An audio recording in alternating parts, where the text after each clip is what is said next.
Bank statement निकलवा ली ना तुमने पूरी? हाँ वही चेक ये स्कूल के डॉक्यूमेंट है और आधार कार्ड पैन कार्ड रख लिया? हाँ वो मेरे पास ही है। आज किसी भी तरह से ना काम हो जाना चाहिए वरना हम लोग सड़क पे आ जाएंगे। कोशिश पूरी करना। चलो टाइम हो गया है, फिर लेट हो जाएगा। मैं निकलता हूँ। जाओ, पक्का काम हो जाना चाहिए, आराम से जाना। तो सारे पूरे हैं ना। हाँ बोलो डॉक्यूमेंट। ठीक है 1 मिनट। तो फिर तुम बैंक ही नहीं गए? यार कैसे जाता यार, पीछा था अकेले पड़ा हुआ था, मैं मदद नहीं करता तो कौन करता उसकी। वो अकेले पड़ा हुआ था तो तुम ही थे उसे बचाने के लिए, तुम ही थे सिर्फ वहाँ पे उसे हॉस्पिटल ले जाने के लिए। अभी आदमी होंगे वो ले जाते, तुम्हें अपने घर की जिम्मेदारियां नहीं दिखाई देती है?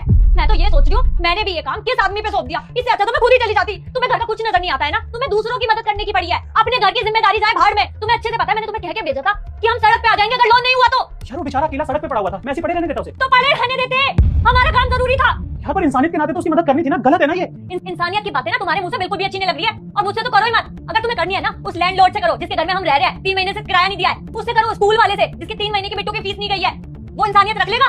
उससे करो ना राशन वाले से जो हमें राशन दे रहा है और अब सीधा मना करता है कि भाभी जी ये भी खत्म है वो भी खत्म है। उससे कर लो इंसानियत की बातें करने चले हैं। तुम ही बताओ क्या करता मैं। अब तुम कुछ मत करो, बस बख्श दो हमें। सर प्लीज देखिए ना, अगर वो डॉक्यूमेंट्स बस।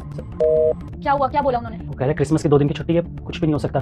बस यही बाकी था, उठा दिया ना तुमने हम लोगों को सड़क, कोई कसर नहीं छोड़ी तुमने। क्या करेंगे? हाँ ये फोन, कल से ना फोन बंद करके बैठी हूँ क्योंकि लोगों ने ना फोन कर करके मुझे परेशान कर दिया है। पैसे मांग रहे हैं, कहाँ से दूं? यही बोलूं कि मेरे पति के बस की कुछ भी नहीं है, निकाल दो हमें इस घर से, निकाल दो मेरे बेटे को स्कूल से। कुछ ना कुछ या फोन, स्कूल से फोन है, अब उठाओ, बोलो कब दोगे फीस, निकालेंगे आज स्कूल से। मैम वो बस आप मुझे 1 हफ्ते का टाइम दे दीजिए। इवनिंग सर, कैसे हैं आप? मैं ठीक हूँ मैम बोलो बस। एक्चुअली सर मैंने आपको इसलिए फ़ोन किया है कि आपने 3 महीने की फ़ीस एडवांस करा दी। बच्चे की तो फ़ीस सिर्फ 2 महीने की बाकी थी। 1 मिनट मैम। तो जी सर, क्या बोल रहे हो मैम आप, एक बार रिपीट करोगे? करा दिए। हाँ वो मैम मुझे लगा कि आगे उसकी पढ़ाई में कोई प्रॉब्लम ना हो। Thank you so much ma'am. Okay sir, thank you so much and merry Christmas. आपको भी मैरी क्रिसमस मैम। फीस तुमने जमा कराई?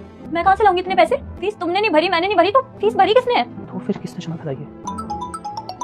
तो हम निकालेंगे। जी बस मुझे थोड़ा यार मैंने तो कहा था कि करा दियो, तूने तो यार पूरे 1 साल का एडवांस करा दिया। भाई मैं नहीं निकाल रहा, जब तक तुम लोग रहना चाहो तब तक रह सकते हो सर। क्या 1 साल का एडवांस? माफी चाहूंगा जी, मैंने आपको थोड़ा ज्यादा सुना दिया और भाभी जी को भी काफी परेशान किया जी, माफ कर देना जी दोनों मुझे। नहीं जगदीश जी कोई बात नहीं, thank you so much Jagdish ji. ठीक है भैया।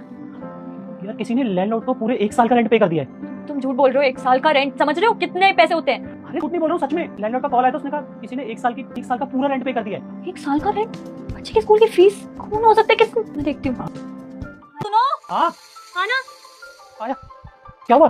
देखो ना किसी ने हमारे डॉक्यूमेंट्स भेजे हैं, सारे डॉक्यूमेंट्स हैं। अरे हाँ ये तो। और मैम ये भी आपका ही है। भैया आपको पता है ये किसने भेजा, उनका एड्रेस या फिर नाम? मैम हम तो कोरियर वाले हैं, ये सब हमें नहीं पता होता। देख लीजिए किसी का नाम वाम लिखा होता है इस पे। बाकी merry Christmas sir, merry Christmas. Documents किसने भेज दिया? और ये देखो इसमें लेटर में शायद कोई एड्रेस वगैरह कुछ। हाँ एक लेटर है।